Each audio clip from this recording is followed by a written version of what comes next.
ದೇವೇಗೌಡರು ಸಿದ್ದು ಮಧ್ಯೆ ಮೋದಿ ವಿಚಾರದಲ್ಲೂ ಕೂಡ ವಾರ್ ನಡೆದಿದೆ. ಮೋದಿ ವಿಚಾರದಲ್ಲೂ ಕೂಡ ಇಬ್ಬರು ಮಾತನಾಡಿದ್ದಾರೆ.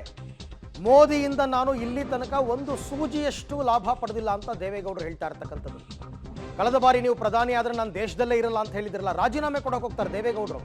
ಆಗ ಮೋದಿ ಅವರು ಅದನ್ನು ಒಪ್ಪಲ್ಲ.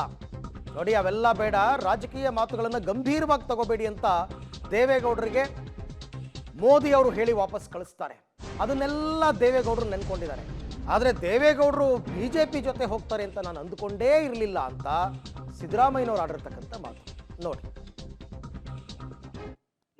ಒಂದು ಅವರಿಂದ ನಾನು ಒಂದು ಸೂಜಿ ಮನೆಯಷ್ಟು ನಾನು ಲಾಭ ತೆಗೆದುಕೊಂಡು ಯಾತಕ್ಕೆ ಲೈಕ್ ಮಾಡ್ತೀನೋ ಮನುಷ್ಯನಿಗೆ 2014 ನನ್ನ ಅಟ್ಯಾಕ್ ಮಾಡಿ ನಾನು ಹೇಳಿದೆ, ಮೋದಿಯವರು ಸ್ವಂತ ಶಕ್ತಿಯಿಂದ ಈ ದೇಶದ ಆಡಳಿತ ನಡೆಸೋದಾದ್ರೆ ನಾನು ನನ್ನ ಸ್ಥಾನಕ್ಕೆ ರಾಜೀನಾಮೆ ಕೊಡ್ತೀನಿ.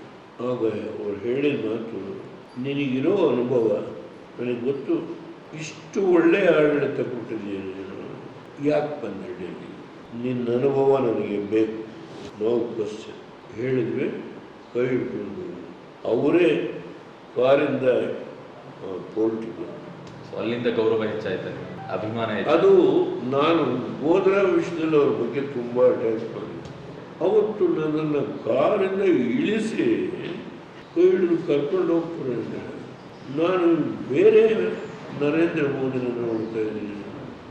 ಅವರು ಪಾರ್ಲಿಮೆಂಟ್ ಒಳಗೆ ಬರಬೇಕಾದ್ರೆ ಆ ಫಸ್ಟ್ ಸ್ಟೆಪ್ಗೆ ನಮಸ್ಕಾರ ಮಾಡಿ, ನಾನು ಇವತ್ತು ಈ ಪ್ರಧಾನಮಂತ್ರಿನೇ ಬೇರೆ ಏನೋ ಅಲ್ಲಿಂದ ನಾನು ಅವ್ರ ಬಗ್ಗೆ ಅಭಿಮಾನ ಸ್ಟಾರ್ಟ್. ನನಗೆ ಅವರು ಇಲ್ಲಿವರೆಗೆ ನಡ್ಕೊಂಡಿದ್ದಂಥ ರೀತಿ ನೋಡಿದ್ರೆ ಬಿಜೆಪಿ ಅವ್ರ ಜೊತೆ ಅಲಯನ್ಸ್ ಮಾಡ್ಕೋತಾರೆ ಅಂತ ಅನಿಸ್ತಿರ್ಲಿಲ್ಲ. ಬಟ್ ದೇವೇಗೌಡರು ಅವರ ಅಸ್ತಿತ್ವ ಉಳಿಸ್ಕೊಳ್ಳಿಕ್ಕೆ, ಅವರ ಕುಟುಂಬ ರಾಜಕಾರಣಕ್ಕೆ ಅಲಯನ್ಸ್ ಮಾಡ್ಕೊಂಡಿದ್ದಾರೆ. ಅವರೇ ಹೇಳಿದ್ದಾರೆ, ನಾನೇ ಹೇಳಿದೆ ನನ್ನ ಮಗನಿಗೆ ಹೋಗಿ ಅಲಯನ್ಸ್ ಮಾಡ್ಕೊಂತಾರೆ ಅಂತ ಹೇಳಿದೆ ಅಂತ ಅವರೇ ಹೇಳಿದ್ದಾರೆ.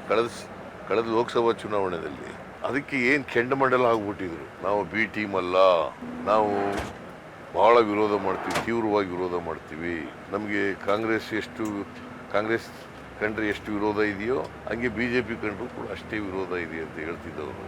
ಅದು ಒಂದು ಕೋಮುವಾದಿ ಪಕ್ಷ ಅಂತ ಹೇಳ್ತಿದ್ರು. ನಾನು ಮುಂದಿನ ಜನ್ಮ ಅಂತ ಇದ್ದರೆ ಮುಸಲ್ಮಾನ ಆಗ್ಬಿಡ್ತೀನಿ ಅಂತ ಹೇಳಿದವರು. ನರೇಂದ್ರ ಮೋದಿಯವರು ಪ್ರಧಾನಮಂತ್ರಿ ಆಗಿಬಿಟ್ರೆ, ಈಗ 2019 ಹೇಳಿದ್ದದು, ಪ್ರಧಾನಮಂತ್ರಿ ಆಗ್ಬಿಟ್ರೆ ನಾನು ಈ ದೇಶ ಬಿಟ್ಬಿಡ್ತೀನಿ ಅಂತ ಹೇಳಿದವರು.